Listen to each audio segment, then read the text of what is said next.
भाग्य, नसीब, खुदा, भगवान जैसे सब सो गए।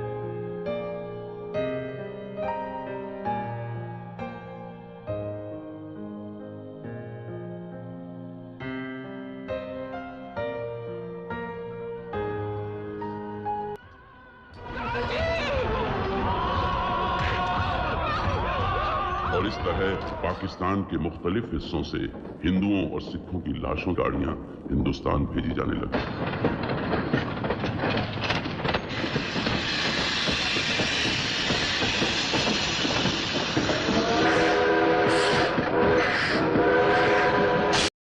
नमस्कार दोस्तों, 14 अगस्त सन 1947 यह वह तारीख है जिसे भारत के इतिहास में काले दिन के तौर पर याद किया जाता है और 77 साल बाद भी इस दिन को लोग अपने दिल और दिमाग से निकाल नहीं पा रहे हैं, क्योंकि इसी दिन भारत को दो टुकड़ों में बांटा गया था। कहने को तो वह केवल जमीन का बंटवारा था, लेकिन इस बंटवारे का रिजल्ट इतना भयंकर होगा यह शायद किसी ने सपने में भी नहीं सोचा था। 14 अगस्त 1947 के दिन ही दुनिया का सबसे बड़ा विस्थापन भी हुआ था। लगभग 1 करोड़ से ज़्यादा लोगों को अपनी जमीन जायदाद को छोड़कर भागना पड़ा था और लाखों लोगों ने अपनी जान गंवाई थी।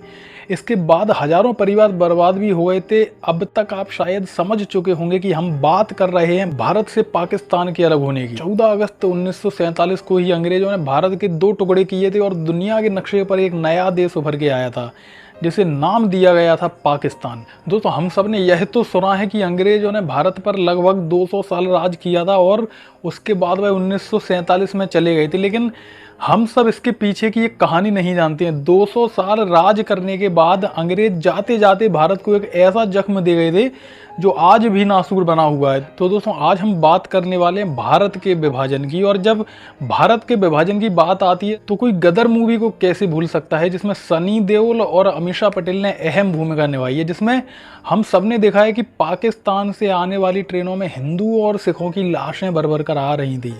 आप शायद सोच रहे होंगे कि वह केवल एक फिल्मी कहानी थी, लेकिन वह कहानी बिल्कुल सच है, क्योंकि ऐसा ही कुछ सीन हुआ था भारत और पाकिस्तान के बंटवारे के समय। तो चलिए, आज की वीडियो में हम गहराई से जानने की कोशिश करेंगे भारत और पाकिस्तान के बंटवारे के बारे में। उससे पहले मैं अपने हिंदुस्तान की जनता से रिक्वेस्ट करूंगा कि अगर चैनल पर नए हैं तो चैनल को सब्सक्राइब करें और कमेंट बॉक्स में भारत माता की जय लिखें। और अगर मेरी यह वीडियो पाकिस्तान में कोई देख रहा है तो ज़रूर बताएं कि हमारे यहाँ भारत माता की जय कहा जाता है और आपके यहाँ पाकिस्तान के लिए क्या कहा जाता है। दोस्तों, चलिए बढ़ते हैं इंडिया पार्टीशन की ओर। भारत के बंटवारे की कहानी आज़ादी से बहुत पहले ही लिखी जा चुकी थी। इसके पीछे हिंदू और मुस्लिमों ने अपने अपने अधिकार और राजनीतिक हितों को कारण बताया था, लेकिन एक सच यह भी है कि अंग्रेज कभी नहीं चाहते थे कि यह साउथ एशिया का यह देश कभी चैन की सांस ले सके। उस समय अंग्रेजी हुकूमत में भारत के गवर्नर रहे वायसराय लॉर्ड माउंटबेटन ने 3 जून 1947 को ही भारत को 2 हिस्सों में बांटने का ऐलान कर दिया था। यही नहीं, उन्होंने रियासतों को भी स्वतंत्र करने का विकल्प इसलिए छोड़ दिया था ताकि स्वतंत्र रहने की वजह से कश्मीर की समस्या पनप सके। दोस्तों, इतिहासकार बताते हैं कि माउंटबेटन ने कांग्रेस और मुस्लिम लीग के नेताओं से लंबी चली बातचीत के बाद भारत के विभाजन की घोषणा कर दी थी।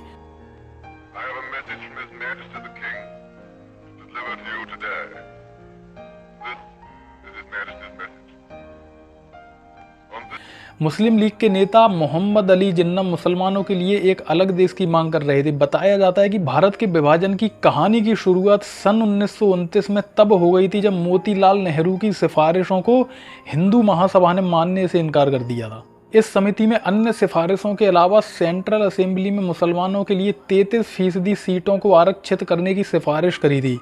हिंदू महासभा इससे सहमत नहीं थी और इसी के चलते मोहम्मद अली जिन्ना मुसलमानों के प्रवक्ता बन गए थे। इनमें से कई मुस्लिम नेता ऐसे भी थे जो विभाजन के विरोध में थे, जैसे मौलाना आज़ाद खान और अब्दुल गफ्फार खान जैसे कई और नेता थे जो मुस्लिम लीग की मानसिकता और राजनीति का विरोध किया करते थे। उस समय कुछ मुस्लिम लोग और कुछ मुस्लिम नेता अपने आप को असुरक्षित मानते थे भारत में। उसके बाद सन 1932 में जब गांधी और अंबेडकर का समझौता हुआ, जिससे हम पुणे पैक्ट के नाम से भी जानते हैं, इसमें हरिजनों के लिए सीटें आरक्षित करने की बात कही थी। इसकी वजह से सवर्णों के अलावा मुस्लिमों की भी बेचैनी बढ़ गई थी और दूसरी तरफ बंगाल में हिंदू मुसलमानों का संघर्ष इतना बढ़ गया था कि देश को विभाजन का एक और कारण मिलने लगा था। एक अंग्रेज विलियम गोल्ड ने लिखा है कि उत्तर प्रदेश में कांग्रेस के बड़े नेता पुरुषोत्तम दास टंडन, संपूर्णानंद और गोविंद बल्लभ पंत का झुकाव हिंदूवाद की ओर था, जिसकी वजह से मुसलमान खुद को असुरक्षित महसूस कर रहे थे। कई इतिहासकारों के मुताबिक 1937 में कांग्रेस के नेतृत्व में जब सरकार बनी तो हिंदू और मुस्लिम दोनों लीग सत्ता को कब्जाने के लिए सक्रिय होने लगी। इसकी वजह से दोनों संप्रदायों के संबंध भी कड़वे होते चले गए। इसकी वजह से सन 1940 में मुसलमानों का कांग्रेस से मोह भंग हो गया था। इसका फायदा उठाने में जिन्ना ने भी कोई कसर नहीं छोड़ी थी। ऐसी नाजुक हालातों में भी जिन्ना अपनी राजनीति चमकाने में लगे हुए थे। फिर 3 जून 1947 को माउंटबेटन ने भारत के बंटवारे का प्लान पेश किया, जिसे 18 जुलाई 1947 को ब्रिटिश सांसद ने माउंटबेटन के प्लान को मंजूरी दे दी गई थी। माउंटबेटन द्वारा भारत के बंटवारे के प्लान को डिकी वर्ल्ड प्लान के नाम से इसे पहचान दी गई। माउंटबेटन का कहना था कि भारत में जो राजनीतिक समस्या चल रही है, इसे हल करने के लिए विभाजन के अलावा कोई दूसरा विकल्प नहीं है, इसलिए विभाजन तो अब करना ही पड़ेगा। जब बंटवारे पर मोहर लग गई तब हिंदुस्तान की जमीन को बांटने के लिए ब्रिटेन से सिरिल रेडक्लिफ नाम के एक अंग्रेज को बुलाया गया है। यह शख्स पहले कभी भारत नहीं आया था। कहा जाता है कि इस शख्स को भारत की संस्कृति और लोगों के बारे में कुछ जानकारी भी नहीं थी। यहाँ तक कि उसे यह भी नहीं पता था कि पंजाब कहाँ है और बंगाल कहाँ है। रेडक्लिफ ने ही भारत और पाकिस्तान की सीमा रेखा खींची थी। फिर जब विभाजन की सीमा रेखा खींच दी गई तब दोनों तरफ से जबरदस्त मारकाट होने लगी, बिल्कुल वैसी जैसी हमने गदर मूवी में देखी और शुरुआत में इसका जिक्र किया था। लाखों लोगों को मौत के घाट उतार दिया गया था। हजारों लोगों दिव्यांग हो गए थे और पाकिस्तान से जान बचाकर आए लाखों परिवार देश में शरणार्थी की तरह रहने लगे। और कई परिवार तो ऐसे भी थे जिनकी पाकिस्तान में सैकड़ों एकड़ जमीन थी और जमा जमाया कारोबार भी था, लेकिन विस्थापन की वजह से उन्हें भारत में 2 वक्त के खाने के लिए भी मोहताज होना पड़ा और सरकारी मदद के अधीन रहना पड़ा। ये सब घटनाएं होने के बावजूद भारतीय फौज को यह गर्व था कि सांप्रदायिकता की भावना भारतीय फौज को छू नहीं पा रही है। लेकिन बदकिस्मती की वजह से फौज का भी विभाजन उसी सांप्रदायिक आधार पर होने लगा था। जुलाई के शुरुआत में भारतीय सेना के हर अधिकारी को एक फॉर्म दे दिया गया था, जिसमें हर अधिकारी से यह बताने को कहा गया था कि वह भारतीय सेना में काम करेगा या पाकिस्तान सेना में जाना चाहेगा। भारतीय सेना के हिंदू और सिख अफसरों के सामने कोई समस्या नहीं थी, क्योंकि जिन्ना उन्हें अपनी फौज में रखना नहीं चाहते थे। लेकिन दुविधा थी तो सिर्फ मुस्लिम अफसरों के सामने, क्योंकि कई अफसर तो ऐसे थे जो भारत में प्रतिष्ठित मुस्लिम परिवारों से ताल्लुक रखते थे और बंटवारे के समय अचानक उन्हें अपना भविष्य अंधकार में नजर आने लगा था। इस हालात में वह तय नहीं कर पा रहे थे कि सब कुछ छोड़ छाड़ के पाकिस्तान जाएं या यहीं रुक जाएं।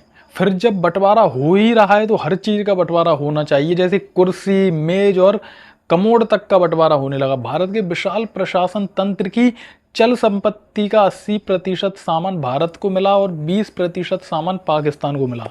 इसके बाद हिंदुस्तान के हर हिस्से में सरकारी कार्यालयों में मेज, कुर्सियां, झाड़ू और टाइपराइटर गिने जाने लगे। इतिहासकार डोमिनिक लॉपियर और लैरी कॉलिंस के मुताबिक पाकिस्तान ने सब चीज पर बराबर हिस्सा मांगा, पर एक चीज पर कभी बहस नहीं की, वह थी शराब, क्योंकि इस्लाम में शराब हराम बताई गई है। इसलिए पाकिस्तान शराब लेने से इनकार कर दिया करता था। ऐसे में शराब हिंदू भारत को मिल जाती थी और उसके बदले पाकिस्तान को कुछ रकम डाल दी जाती थी शराब के बदले। तो दोस्तों, ये थी भारत और पाकिस्तान के बंटवारे की कहानी। आज भी जो लोग 1947 के समय के हैं, जिन लोगों ने वो सीन देखा था, वह आज भी उस सीन को सपने में भी देखना पसंद नहीं करते हैं, क्योंकि उस सीन को देखते टाइम उनकी रूह कांप जाती है। वो सीन इतना भयंकर था कि जिसको याद करना भी आज के टाइम पर कोई नहीं चाहता है। दोस्तों, आज की कहानी के लिए इतना ही। मिलेंगे फिर किसी नए टॉपिक पर, तब तक के लिए जय हिंद, जय भारत।